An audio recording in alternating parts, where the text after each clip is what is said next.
Hey everyone, this is Bola Shokumbi. I'm the founder and CEO of Clever Girl Finance, and I'm also the author of the Clever Girl Finance book series and the new book, Choosing to Prosper. Welcome to Clever Girl Finance TV. So in today's video, we're going to talk about the 70-20-10 budget. But before we get into the topic, I would love to know, what budgeting method do you currently use? Do you like it, and does it work for you? Leave a comment below.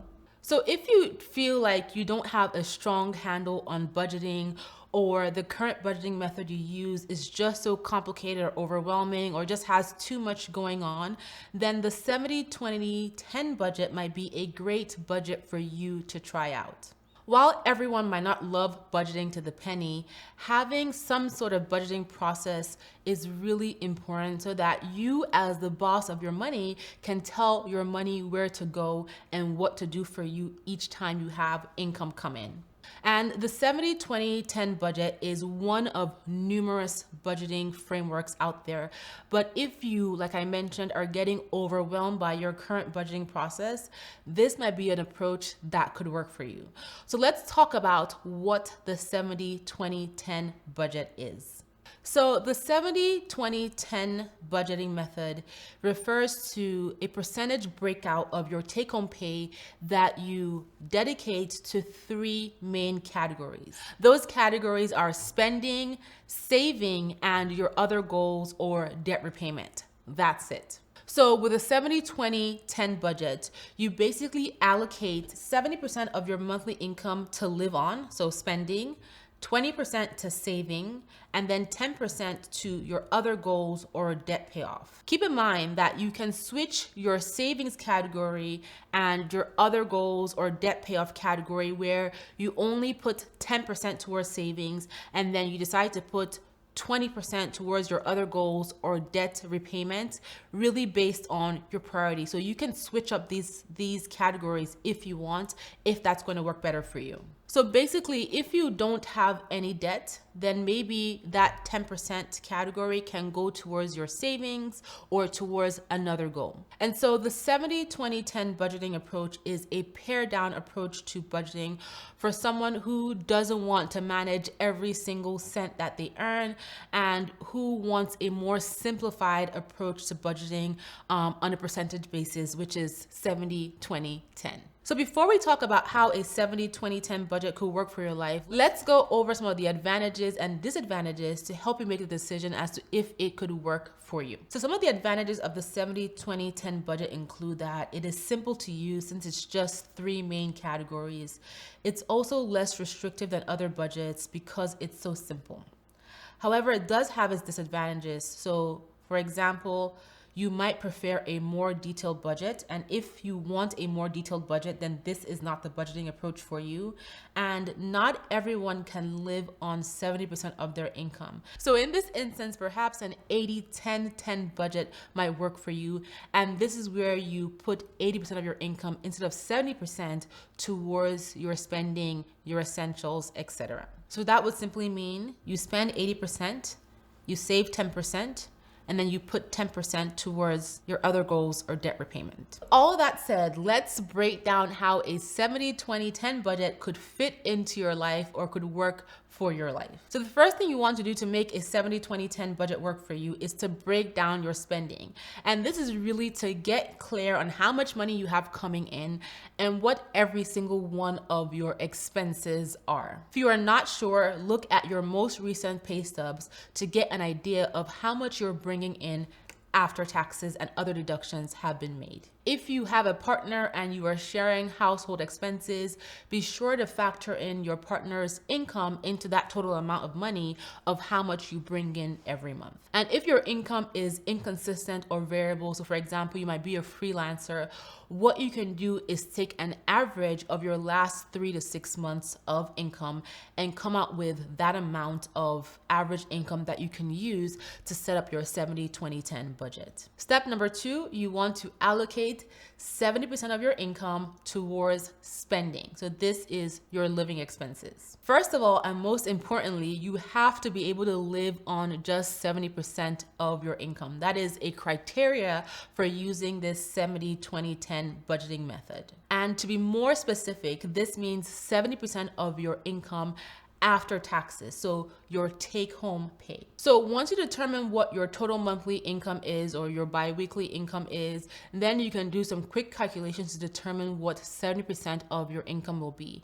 And some of those expenses that will fall under 70% would include things like your rent or mortgage, a car payment, insurance, transportation costs, utilities, groceries, childcare, and your minimum debt payments. So for example, if you have student loan or credit card debts, keep in mind that I say minimum debt payments, and I'll explain in more detail shortly. The key to remember for all of your expenses is that you want to keep them at 70% or less in order to be able to leverage this budgeting method. And if for whatever reason you have extra money left over within your 70% category, you can choose to put it towards your savings category, your 20%, or towards your other goals or debt repayment. That's the other 10%. Step number 3, allocate 20% of your income for saving. So the next category is that 20% that we want to put aside for saving.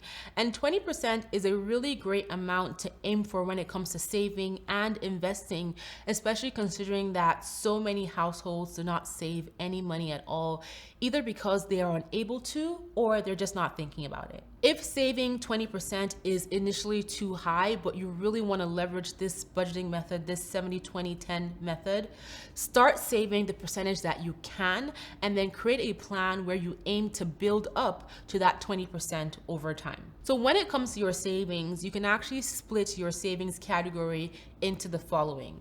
You can split it into emergency savings, which we should all have, 3 to 6 months of our core living expenses, your essentials to survive, retirement savings, future expenses for things you know you have coming up, also known as sinking funds, and then other goals. Step number 4, allocate 10% of your income towards your other goals or debt payoff. So in the 70-20-10 budget, 10% of your income is earmarked towards your other goals, or you can dedicate this amount of money to paying down debt. However, keep in mind that you are not just putting 10% of your income towards paying off debt. So remember, earlier on when I talked about allocating money to your spending, 70% to your spending, I mentioned having a line item in there for putting minimum payments to your debt. So this other 10% in the 70-20-10 budget is now the additional payments you're making on top of what you allocated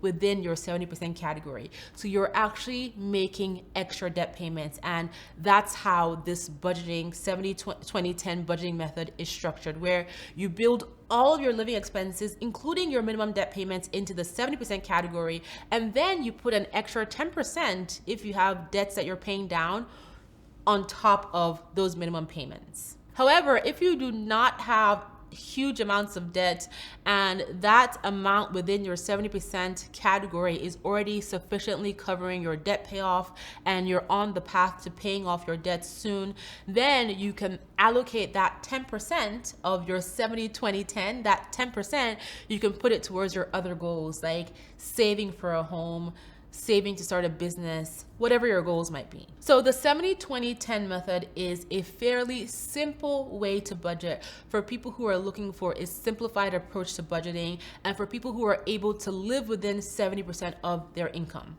Keep in mind that there are many other budgeting methods if this does not suit you. I'm a huge fan of the percentage-based budgeting method.